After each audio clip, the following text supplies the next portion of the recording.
이강인이 유럽클럽 랭킹 4위 파리 생제르맹이라는 현재 소속팀 수준에 만족하지 않을 정도로 한층 성장할 수 있다는 극찬을 받았습니다.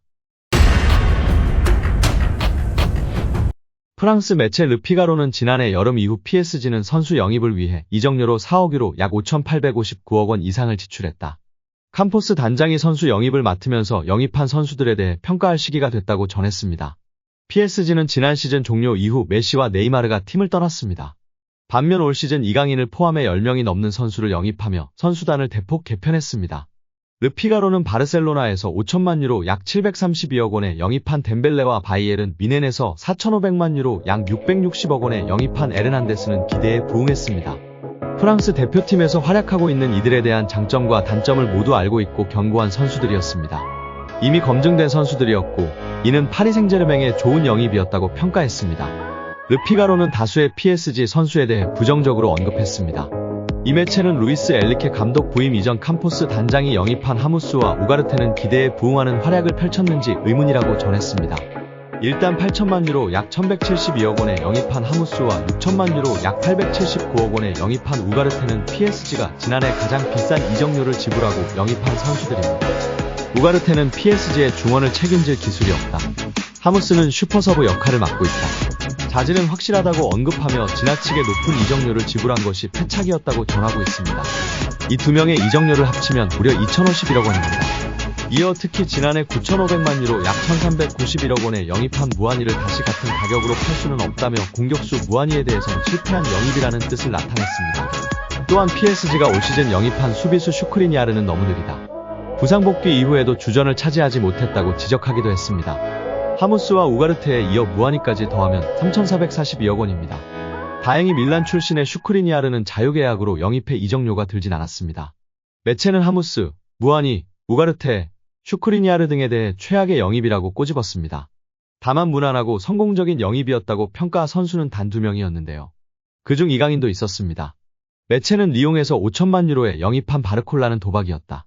루이스 엔리케 감독은 지난해 말부터 바르콜라를 베스트 11으로 기용했다. 바르콜라는 프랑스 대표팀의 유로 2024 최종 엔트리 합류도 가능한 선수라며 무난한 평가를 내렸습니다. 이어 매체는 이강인 선수도 바르콜라와 같이 무난한 영입, 성공적인 영입이었다며 합격점을 주었습니다. 매체는 루이스 엔리케 감독은 확고한 철학이 있고 그것을 위해선 경기 중 볼을 소유해야 한다. 이강인은 음바페만큼 많은 유니폼을 판매할 수 있는 장점도 있다. 볼을 소유할 줄 아는 선수였다. 이강인은 확실히 유용한 선수였다는 뜻을 나타냈습니다. 킬리안 음바페가 이번 시즌을 끝으로 떠난다고 이미 공언한 가운데 이강인 중심의 공격이 충분히 파괴력을 갖췄다는 걸 보여줬습니다. 리그 최종전에서 오른쪽 윙포워드로 선발 출전한 이강인이 맹활약을 펼쳤습니다. 팀 내 비중을 높여주며 팀 공격을 이끄는 역할을 부여받은 이강인은 한 골 1도움으로 자신의 능력을 입증했습니다. 음바페 이후 코어는 나라며 무력 시위를 한 것만 같았는데요. 루이스 엔리케 감독은 이번 시즌 중요한 대목마다 음바페와 잘 어울리는 공격진을 갖추기 위해 고심했는데요. 그 결론은 스피드와 드리블 능력이 좋은 선수를 대거 배치한다는 방향으로 도출되곤 했습니다. 그래서 이강인 대신 윙어 브래들리 바르콜라가 선발로 뛰는 경우를 볼 수 있었습니다. 하지만 다음 시즌은 음바페 없이 새로운 선발 조합을 만들어내야 하는데 이강인은 팀의 중심에 설 자격이 충분하다는 걸 보여줬습니다. 2019 U20 월드컵에 2살 어린 나이에 참가했음에도 불구하고 매 경기 양상을 좌지우지하며 MVP를 수상했던 모습을 프로에서도 재현할 수 있다는 걸 마요르카 시절 보여준 바 있습니다. PSG에서도 이강인의 역량을 극대화하면서 신체 능력과 파괴력 갖춘 선수들과 조합하는 게 플랜 A로 떠오를 수 있는 가능성이 보인 것이 고무적이라는 평가입니다. PSG는 이미 공격과 중원의 23세 이강인뿐 아니라 23세 마누엘 우가르테, 22세 바르콜라, 18세 워렌 자이르 에메리 등 여러 유망주를 확보해뒀습니다. 이들 중 누가 장기적으로 PSG의 핵심 멤버가 될지 가리는 싸움이 프리시즌부터 다음 시즌 초반까지 진행될 것으로 보이는데요. 포스트 음바페 시대의 주인공을 가리는 주전 경쟁의 서막이 열린 상황에서 이강인의 장점을 살릴 수 있는 전술과 역할을 부여받기를 바라봅니다. 두 번째로 가장 많은 전진 패스를 기록한 선수가 되며 화제입니다.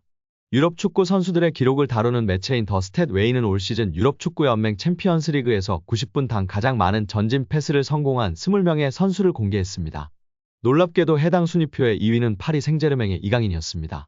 이강인은 이번 시즌 UCL에서 총 329분을 소화했습니다.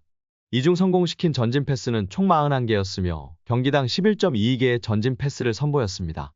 적은 출전 시간에도 제 몫을 다했다는 것을 알 수 있습니다.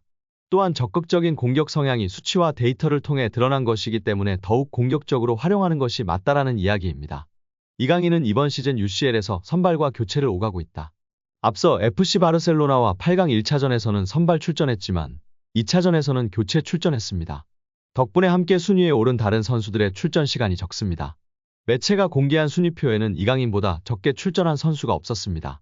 그럼에도 이강인은 많은 전진 패스를 성공시키며 자신의 존재감을 뽐냈습니다.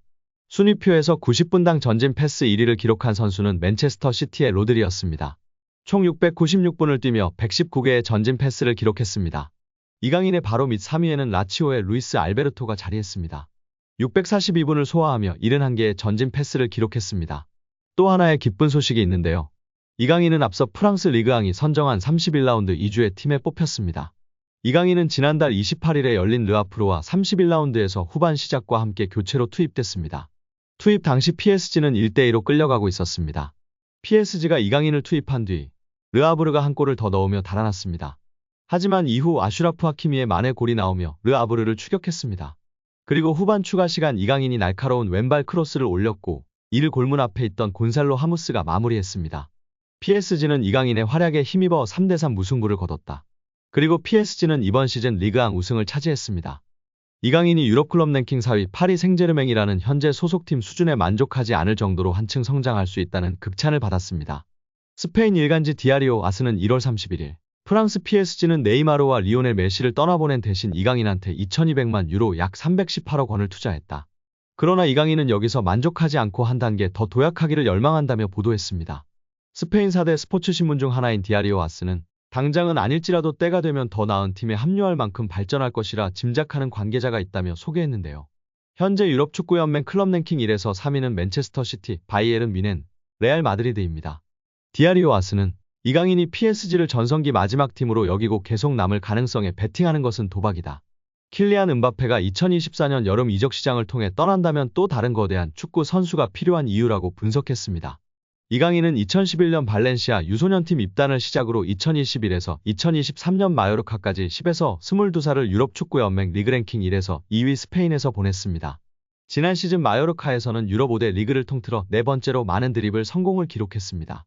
이강인은 지난 시즌 스페인 1부 리그에서 돌파 성공 횟수 2위, 드리블 유효 비율 5위였으며 현재 프랑스 리그에서는 경기당 승점 획득 2위, 90분당 도움 기대값 7위인 상황입니다. 오늘 영상은 여기까지입니다. 끝까지 시청해주셔서 감사합니다. 늘 건강하시고 더 좋은 영상으로 찾아뵙겠습니다. 구독과 좋아요도 잊지 마시고 부탁드립니다. 감사합니다.